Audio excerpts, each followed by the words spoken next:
지금 몇 시인데 일꾼들이 저러고 있어? 오전 쉬는 시간입니다. 몇 분을 쉬어? 30분 쉬고 있습니다. 너무 길어. 20분만 해. 예. 그리고 일들은 어떻게 하고 있는 거야? 이상구, 어연태! 예, 그게 작업공장 가자. 예, 사장님. 오늘 현장 사무실에 있습니다. 인부들이 모두 몇 명 나왔는지, 자재 수급이 어떻게 되는지, 너 입출고 현황표 가져와봐. 이거 현장이 모두 왜 이래? 영웅시대 7만 불의 눈물과 거인의 위대한 역발상. 제1장 멈춰버린 심장 7만 불의 행방. 여러분, 인생에서 가장 믿었던 프로젝트가 단 한순간에 모래성처럼 무너진다면 어떤 기분일까요? 여기 세기건설의 미래를 짊어진 장남 1국은 지금 생애 최악의 암흑 속에 서 있습니다. 아, 이거 어쩌지? 처음 내가 맡아서 해본 일인데 엉망이 돼버렸어. 7만 불이야. 7만 불이 공중으로 날아갔다고. 1국의 떨리는 목소리가 텅 빈 사무실을 울립니다. 1960년대 초반 7만 불은 지금의 가치로 따지면 수십억 원을 호가하는 천문학적인 액수였습니다. 일본에서 들여오기로 했던 핵심 자재들, 철근 만통과 아이빔 목재까지. 모든 것이 브로커의 정교한 사기극에 휘말려 증발해버렸습니다. 현장은 그야말로 아수라장입니다. 자재가 없어 인부들은 삽을 내려놓고 담배만 피워대고 협력업체 소장들의 독촉 전화는 본사 전화기를 불태울 기세입니다. 소장님, 철근이 바닥났어요. 일본 배는 언제 들어옵니까? 1국은 이 거대한 파국을 감당하지 못하고 결국 자취를 감춰버립니다. 책임감보다 두려움이, 자존심보다 수치심이 앞선 장남의 나약한 뒷모습이었습니다. 제2장 천대호의 해안, 우물 안개구리를 벗어나라. 하지만 세기건설의 수장, 천대호 사장은 차원이 다른 판을 보고 있었습니다. 그는 아들의 사고를 아직 모른 채 회사의 체질을 뿌리부터 바꾸는 대개혁을 선언합니다. 우리는 우물 안개구리야. 무역부를 당장 해외 공사부에 흡수시켜. 대호는 단양 공장의 마무리를 지켜보며 시선을 한반도 넘어 동남아시아로 던집니다. 지금 태국을 봐라. 미군이 원조를 쏟아붓고 있어. 공사가 지천이야, 지천. 국내 공사는 한계가 있어. 이제는 해외로 나가야 산다. 달러를 벌어와야 이 나라가 산단 말이야. 위기의 순간에 대호는 오히려 더 큰 도전을 선택합니다. 이것이 바로 거물이 위기를 관리하는 방식이었습니다. 부족한 자재 때문에 발을 동동 구르는 대신 아예 자재를 생산하고 수입하는 구조 자체를 글로벌하게 바꾸려는 야망이었습니다. 부사장과 박 상무에게 태국 지사 설립과 정보 수집을 명하는 대호의 눈빛은 이미 인도차이나 반도 전역을 후고 있었습니다. 하지만 그 찬란한 야망 뒤편으로 아들 1국이 저지른 7만 불의 먹구름이 서서히 대호의 목을 조여오고 있었습니다. 제3장 드러난 추악한 진실과 거인의 분노. 드디어 사고의 전말이 대호의 귀에 들어갑니다. 사장님, 국제 사기인 것 같습니다. 일본 브로커 놈들이 부도 직전에 돈만 챙겨서 잠적했습니다. 일본 경찰도 수배 중이랍니다. 보고를 받는 대호의 얼굴이 북극의 빙하처럼 싸늘하게 식어갑니다. 이놈 자식, 7만 불을 되지쳐놓고 어디 숨어 있는 거야. 1국이 당장 찾아내. 대호의 호통이 떨어지자 본사는 숨소리조차 들리지 않는 얼음판이 됩니다. 자재 수급을 책임졌던 장남이 사기를 당한 것도 모자라 책임을 회피하고 도망쳤다는 사실에 대호는 뼈아픈 배신감을 느낍니다. 현장에서는 둘째 2국이 럭비 주장 출신의 깡닭으로 인부들과 함께 흙먼지를 마시며 버티고 있는데 정작 엘리트 코스를 밟은 장남은 보이지 않습니다.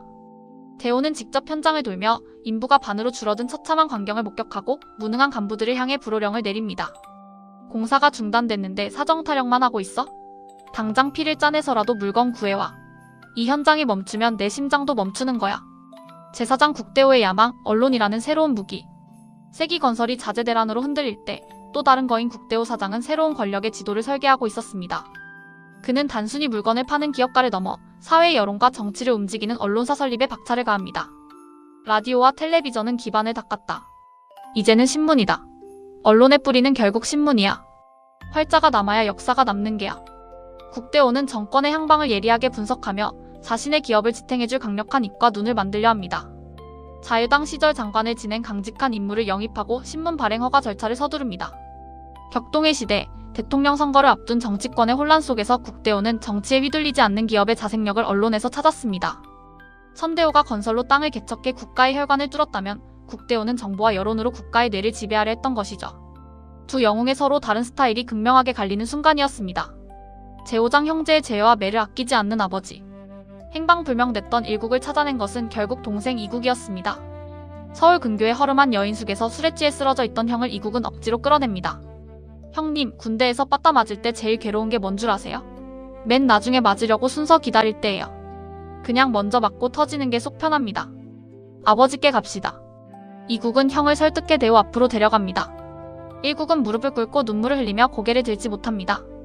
미국 유학까지 다녀와서 동생보다 못한 처지가 된 자신을 자책하며 소리 없이 흐느낍니다. 하지만 천대호는 눈물에 약해지는 아버지가 아니었습니다. 지은 죄가 있으면 현장에서 피를 흘리며 수습을 해야지 어디서 쥐새끼처럼 숨어있어. 당장 현장으로 돌아가. 내 손톱이 빠지도록 흙을 파서라도 7만 불 채워넣어. 대호는 아들에게 도망칠 시간을 1초도 주지 않았습니다. 선거일이라 모두가 쉬는 날에도 그는 선포합니다. 남 쉰다고 우리도 쉬어?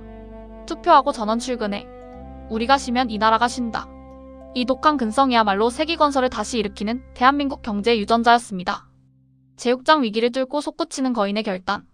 대호는 1국을 현장으로 돌려보낸 뒤 홀로 사무실에 남아 지도를 펼칩니다. 7만 불의 손실은 뼈아프지만 그는 이 사건을 통해 오히려 확신을 얻었습니다. 일본 놈들에게 휘둘리지 않으려면 우리가 직접 자재를 생산하고 우리 배로 실어 날라야 한다. 그리고 더 큰 시장, 더 넓은 땅으로 가야 한다.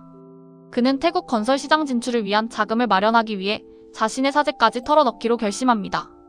주변의 만류에도 불구하고 그는 외칩니다. 건설은 무에서 유를 창조하는 예술이야.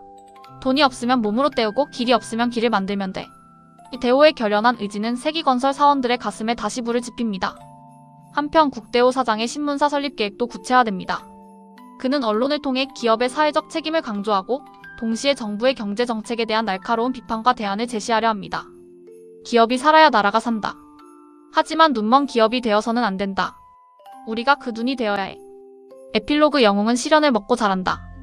여러분, 오늘 우리는 7만 불이라는 거대한 시련 앞에 선 영웅들의 치열한 기록을 보았습니다.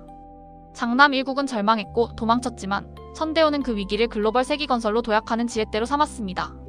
그리고 국대호는 그 혼란한 전국을 꿰뚫어보며 언론이라는 더 큰 권력을 설계했습니다. 위기는 누구에게나 평등하게 찾아옵니다. 하지만 그 위기를 대하는 태도가 평범한 사람과 영웅을 가릅니다. 도망친 아들에게 매를 들고 다시 먼지 구덩이 현장으로 밀어넣는 천대호의 거친 뒷모습에서 우리는 오늘날 세계 10대 경제 대국으로 우뚝 선 대한민국의 원동력을 봅니다. 세기건설의 자재대란은 과연 어떤 기적 같은 방법으로 해결될까요? 그리고 국대호의 신문사는 어떤 역사를 써내려가게 될까요? 영웅들의 이야기는 이제 막 뜨거워지기 시작했습니다. 여러분의 인생이라는 현장에서도 오늘의 천대호처럼 위기를 기회로 바꾸는 담대함이 함께 하시길 바랍니다. 시청해주셔서 감사합니다. 구독, 좋아요는 큰 힘이 됩니다.